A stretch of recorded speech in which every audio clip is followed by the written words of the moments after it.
Welcome to the audio recording of Toxic Blood, One Path to Recovery from Childhood Trauma and Familial Abuse. I am Sidney Eileen, and this is my story. Chapter 3, Critical Introspection.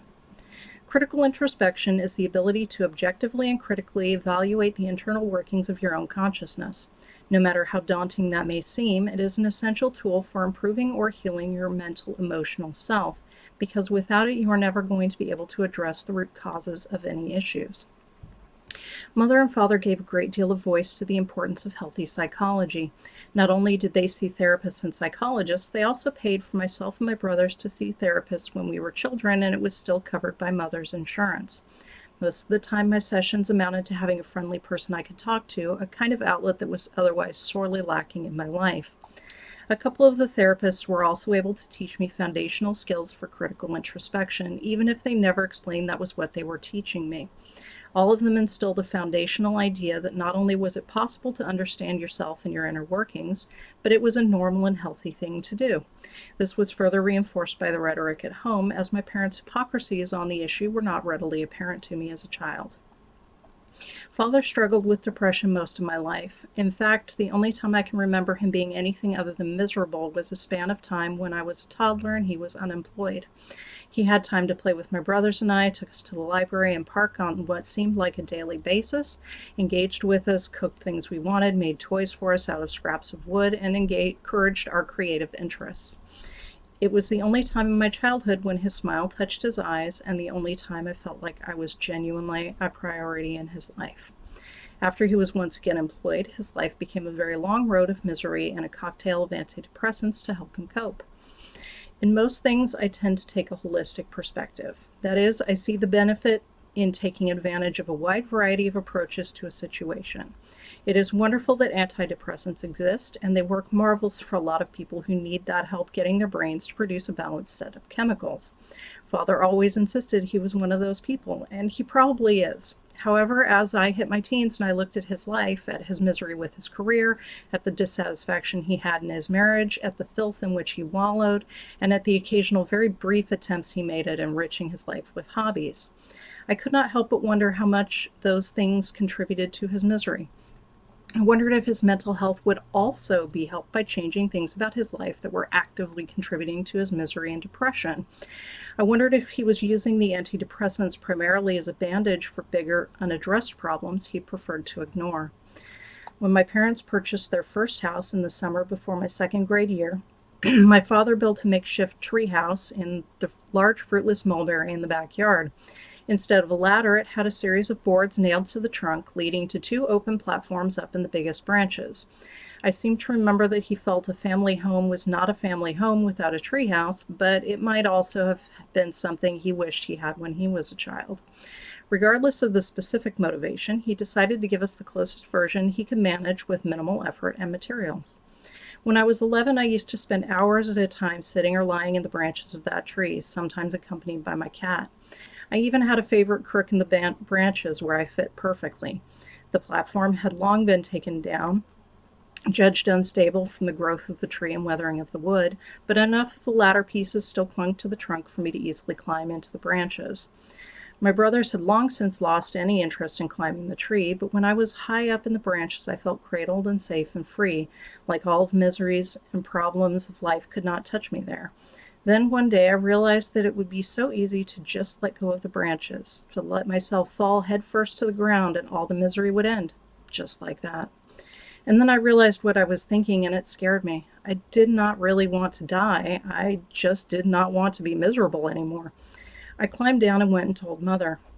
Within a few days, I had an appointment with Father's psychologist. He gave me a single session with both my parents present, where I explained the one incident, and he prescribed Zoloft, the same antidepressant medication Father was taking at the time.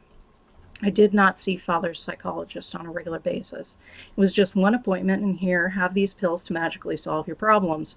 If I did see him again, I am sure it was just formality to get the prescription refilled, because it made no impression on me. I had seen therapists off and on since I was a child, but I do not believe I was seeing one at the time. If I did, it does not stand out in my mind and had no tangible impact on my mental health. I usually had a good grasp of what I was feeling and experiencing even when I was not seeing a therapist, so I still reflected on how the medication affected me and my overall emotional state.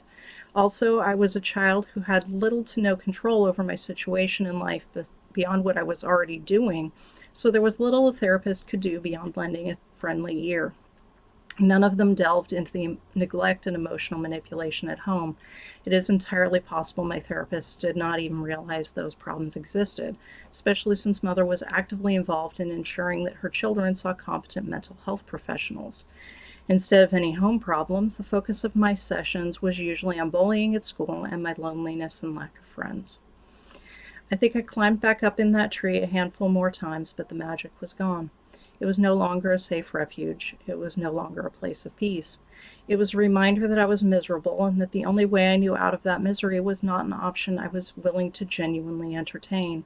The suicide option, contemplated for a single moment on a single day, tainted all of my experience of being in that tree. I spent the next 6 months taking Zoloft. I learned later that it is specifically not recommended for depression in anyone under the age of 18 because of side effects that include an increased chance of committing suicide. Father's psychologist, who I believe was of poor ethical character, assured me and my parents that the worst and most common side effect is dry mouth, and that follow-up sessions were unnecessary. I am certain that his assurances were perfectly in line with Mother and Father's desires because it allowed them to do the bare minimum and say they cared and tried while absolving themselves of any further effort. While I was on Zoloft, I can genuinely say that I was no longer depressed. At the same time, I was no longer sad, no longer happy, no longer excited, no longer interested, no longer anything. I was numb, like an empty void or shell bereft of feeling. Nothing mattered, nothing at all. It makes sense to me how that numbness could make it very easily for people who have real suicidal tendencies to go ahead and kill themselves. I am lucky that I was just miserable and do not have suicidal tendencies, or I think I probably would have ended my life while on that medication. After 6 months, I decided I was not going to take Zoloft anymore. I decided I would rather face my life depressed than continue to exist in a weird, numb void where I did not really feel anything at all. I know that is a weird thing to say, since depression often feels like an overwhelming numbness, but it is true. Comparatively, the depression and misery was something, and something was better than nothing. Mother and Father tried to talk me out of it, but they also did not try to force me to stay on Zoloft. I stopped taking it and immediately felt better. Mother's next attempt to help me was by promising me I could get a puppy if I thoroughly researched breeds and training. Father was less than happy she made that promise to me, but they had a policy of not contradicting each other, so he raised the bar on my preparatory research and let the promise stand. To his dismay, I did even more research than he required because it did for a time distract me from my misery. He vetoed my choices of breed because I was interested in breeds like pit bulls or mastiffs or Rottweilers, and instead steered me towards golden retrievers. At the time, his veto was ambiguous justifications confused me, but now I strongly suspect he was worried a guard dog breed might have decided I needed protection from him.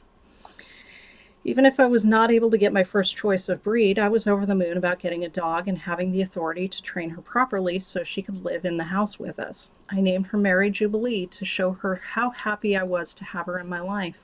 I did everything I could and trained her diligently, which went great for the first year or so. Unfortunately, no one else in my family, least of all my parents, took the time to learn how to be consistent with a dog or how to maintain training. She was also very smart and had a bit of a mean streak, so by the time she was a year old, trouble started. I had trained Mary well. I wanted to be able to trust her in the house, to be able to let her off leash in the park, and I regularly rode my bike through the park and suburban neighborhood with her running alongside me. She knew commands and she knew manners, and then she realized she did not actually have to do any of it. Mother was the primary culprit of undoing her training by constantly undermining it. Mother regularly rewarded Mary for doing behaviors I had trained her not to do, or for not doing the behaviors I had trained her to do. No amount of pleading or explaining on my part did anything to change Mother's behavior, so I gave up. I still loved Mary, but she became hard to manage. I could no longer trust her off-leash or at the dog park, and she would occasionally deliberately knock my bike over when I took her for a run. She maintained enough manners to stay in the house, but that was about all. She became the family dog rather than my dog because other people in the house let her get away with more. Getting a dog was never a real solution to my problems anyway. It was a stopgap and a distraction. Mary could provide some comfort, but she could not solve my problems with bullying or lack of friendships or with the neglect and emotional abuse at home. Since she was not personally inclined to emotional support work, as some dogs are, she did nothing to alleviate my loneliness. In the end, she served primarily to further highlight the lack of support I had at home and the fact that no matter how important something was to me, the selfish impulses of other people in the family mattered more. The same pills that Father popped did not help me, and therapists had not helped me. Getting a dog did not magically make my problems go away. No one could or would make the bullying stop, and it was not on anyone besides myself to find me friendships, so my parents threw their hands up in the air in defeat. They could think of nothing else that might help ease my misery. In retrospect, I can see a lot of other ways my parents could have helped, but those were all things that would have required them to make drastic changes in their own behaviors and attitudes, or take time out of their lives to support my interests, hopes, and dreams. They were unwilling to acknowledge their role in my misery, let alone change their behaviors, so the very suggestion never came up. The only help my parents were willing to offer, chemical intervention in a dog, had failed. That meant, like with so many other things in my life, I could not count on them, and I needed to figure out for myself how to help me. I set about looking at the things in my life as critically as I could manage with my limited life experience. I may not yet have been prepared to acknowledge or been capable of seeing the abuses of my parents, but they were the only adults I knew well. There were still things I could learn from how they handled their own miseries. I looked at myself and how I handled my miseries. I thought about it long and hard.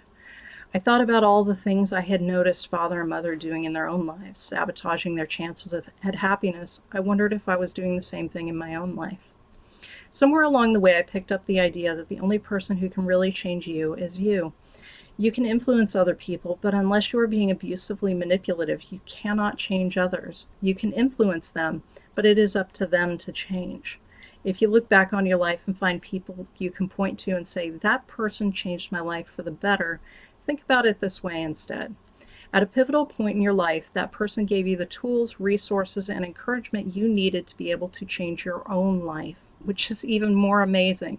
They inspired, supported, nurtured, etc. You did the work, whether the work was a joy or a chore. You could have turned away and ignored that opportunity, as so many other people probably did when encountering that inspiring person, but you did not. You are the only one who can change you. I am the only one who can change me. So if I wanted to stop being miserable, that I decided that I needed to change me.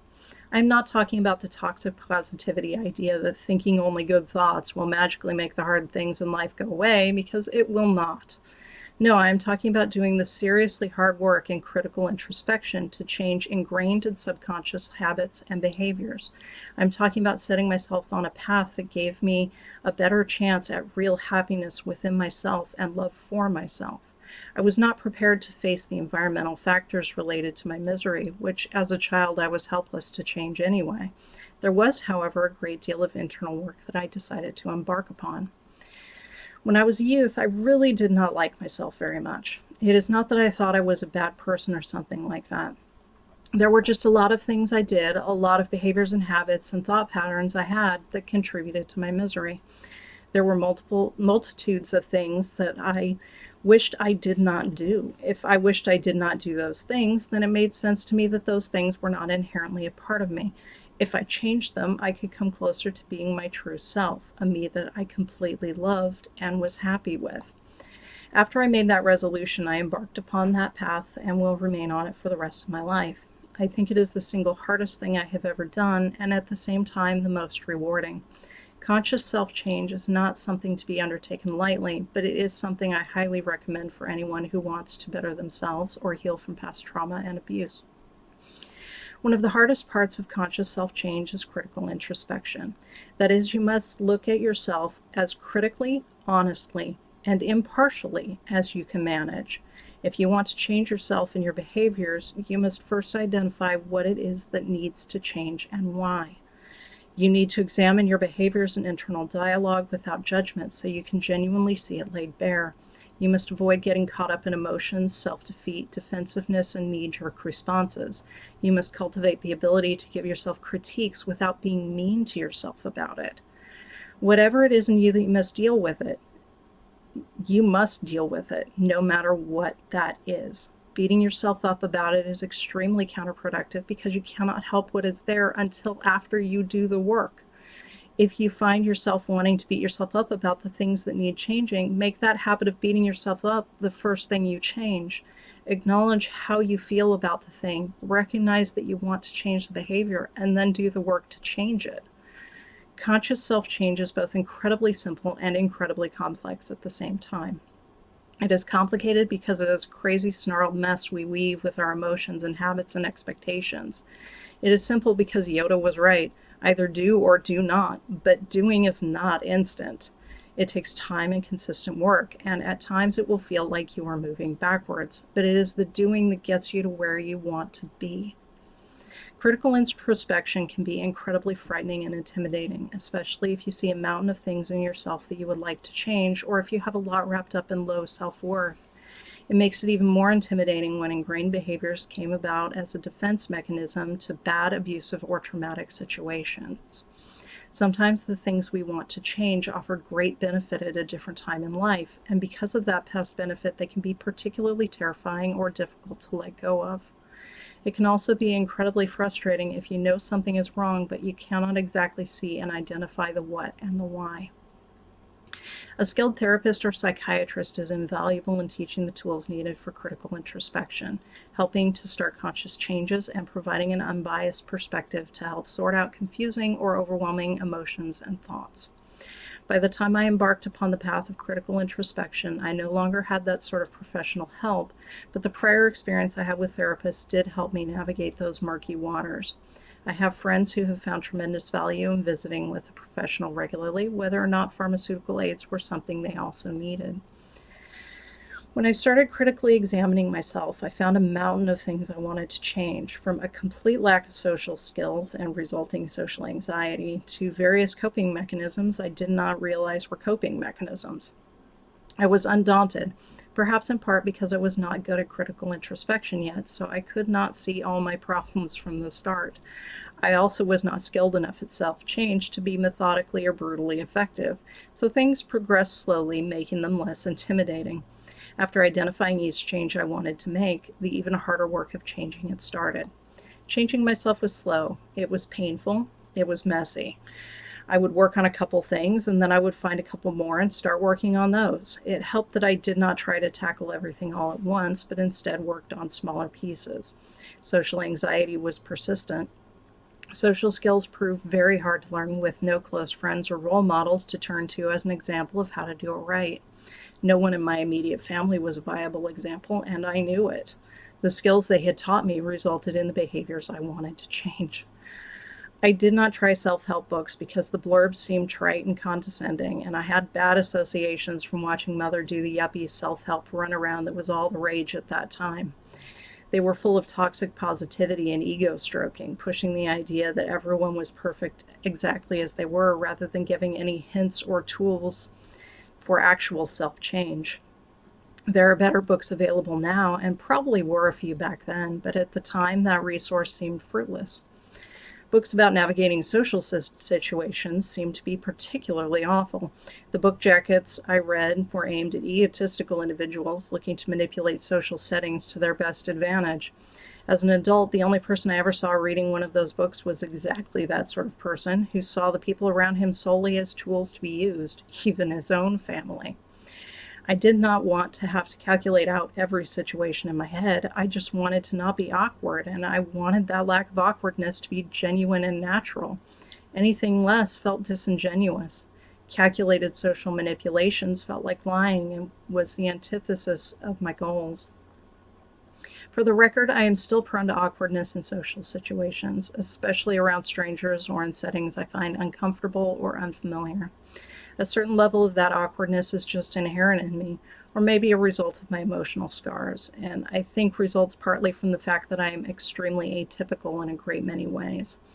My responses to other people can seem odd, and I think I am sometimes baffling to them.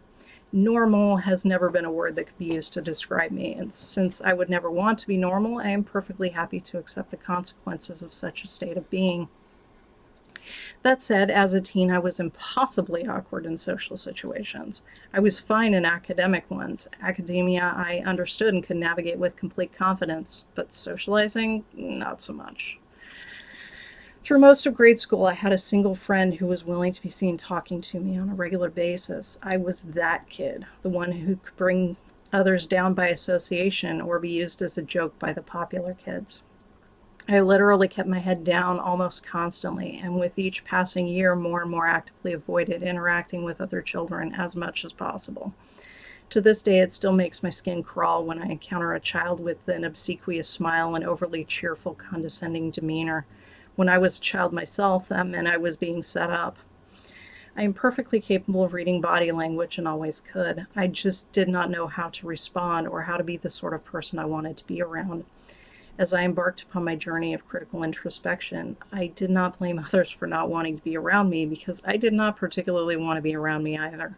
My plan was, by the end of it, to be the sort of person I did want to be around, and by extension, I felt it would then be easy to connect with other people I wanted to be around. When I came into junior high, that single friend was no longer talking to me, and I found myself with a handful of very casual friendships instead of any deep ones. Those friends I spent the most time with were usually other troubled individuals suffering from abuse at home or genuine mental illness. One had even been in and out of child protective services over neglect at home. I do not remember talking about my own home problems much, especially since they were subtle enough that I bought into the excuses of my parents. But I always offered those friends a compassionate ear and what little advice I could.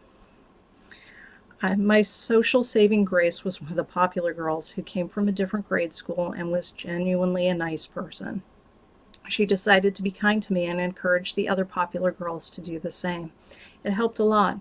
Instead of being picked on constantly from all sides, most of the popular girls just ignored me. I was fine with that. The nice girl was the only popular kid I had any interest in being around anyway, which was rare since she was popular and I spent most of my free time hiding in the back of the library reading or drawing. I did make a handful of friends, and although I wonder about them sometimes, I hope they are well, I cannot say I was genuinely close with anyone. I definitely did not have a bestie. I might have had someone I called my best friend because ranking friends was somehow of critical importance in that time and place, but I do not remember having anyone in my life at that age that I did best friend type things with. I saw my friends at school, and that was about it. I only got invited to a handful of sleepovers and birthday parties throughout all of junior high and high school, and was never invited to the real parties. There was no one I hung out with in my spare time. The fact that I was so ruthlessly picked on my entire grade school career did have one very positive effect. By the time I hit puberty, I had reached the conclusion that there was literally nothing I could do to make the people who did not like me suddenly start liking me. So I had zero motivation to do anything to please them. When other girls started filling out from the onset of puberty and started worrying about becoming fat, I found that baffling. The BMI charts actually made me angry because I knew for a fact I was not overweight. Doctors were clearly pushing inaccurate information and pretending it was universally true, contributing to the neurotic concerns of my classmates. I tried shaving my legs and armpits for a short time, but it was too much bother, and the only reason I sought to do it was to please others, so I stopped. I wore bras for a bit because I was supposed to, but they were uncomfortable and my breasts were tiny, so I stopped and no one said a thing, if they even noticed. Even Mother did not notice until years later when I had dressed up nice for something or other and bothered wearing a bra, so it went in the laundry. Mother saw the bra in the laundry and could not remember the last time she had seen it, which meant I had not been wearing it. She was appalled and confronted me about not wearing a bra. She was very upset that I had been going out in public without proper undergarments. I told her that she had not noticed until now, even though it had been months since I last wore it and years since I had worn it daily. It did not matter one whit whether I wore a bra or not. No one noticed a difference, so it was not doing anything other than making me uncomfortable. My propensity for self-awareness and self-determination was invaluable for my efforts at critical introspection and self-change. It meant that I was, without hesitation, the captain of my own ship, directing myself to where I wanted to be, with little regard for where other people wanted me to be. Sure, I did not always chart the best course possible. I usually did not. But I knew what I wanted to achieve. As long as I was working towards that, I knew I could weather the storms and navigate the obstacles that I found in my path. It was a very long path indeed. When I was 19 and met the woman who would someday be my partner, I found the friendship and advice I needed to be able to achieve my goals. I knew I wanted to change, but in many ways I was still completely clueless about how to achieve that change. I was starting so far removed from where I wanted to be that I had no idea what the solutions were. I knew what I did not want to do and be, but I also had no grasp of what I did want to do and be. In her, I saw someone that I wanted to be around, and so I knew somewhere in there were the clues I needed to figure out how to be the kind of person I wanted to be around. We have talked about it and laughed in retrospect. When Diana and I met, she did not like me any more than I liked myself. I was weird and awkward in the worst possible ways, and under normal circumstances, she would not have bothered giving me the time of day. Fortunately, we did not meet under normal circumstances. Diana was at the time dating older brother, who I believed was my best friend. In fact, when he introduced us, he specifically told her that I was his best friend. She decided that meant that if she was going to date him, she needed to be friends with me as well. It did not take her long to figure out the abuses going on at home and my genuine desire to be a more complete person than that environment allowed. So she set aside her dislike, took pity on me, and started helping me figure things out. Most of the time that translated to me doing something weird and her going, "What the hell?" before telling me why it was a bad thing to do and how to do it in a reasonable way. That might sound harsh, but it was exactly what I needed and wanted. I did not want to be coddled. I had been working on myself long enough that I was frustrated by my lack of progress. I wanted to know, I wanted to understand, I wanted desperately to be what I knew I could be if I learned what I needed to learn, and I did not feel much like beating around the bush or taking my time about it. She was honest, and she acted as she spoke, without the hypocrisy I was so accustomed to. I respected her and trusted her completely, so it was easy to accept what she said and did as the model I had been missing. I did not want to be her. Rather, she was like a guidepost or a lighthouse and demystified the way forward. Once I had a good grasp of something that she showed me, I could then apply critical introspection to the new behavior and modify it further until I was where I wanted to be. It still took time, years of time. Ingrained behaviors and coping mechanisms can be very stubborn things, so much so that every now and again I will still catch myself doing something I thought I had broken myself up decades ago. Critical introspection is not something I ever stopped doing, and I never will. Change is the only constant, and there is always something else to examine and improve. I am just not desperate about it these days because I am happy with myself and understand that the ongoing process is just a natural part of life. When I was hitting my late 20s, well over a decade after I had decided to embark on the road towards self-change, and nearly a decade after meeting Diana, I finally reached a point where I was happy with myself and genuinely proud of the person I was. I was nowhere near perfect, nowhere near done healing my traumas or working on many of those social issues that have haunted me my entire life. But for the most part, I could happily declare that I was me, completely, without hesitation or reservation. I was proud of that. When you have spent most of your life feeling like an imposter in your own body, it is an amazing thing to finally feel like you are whole.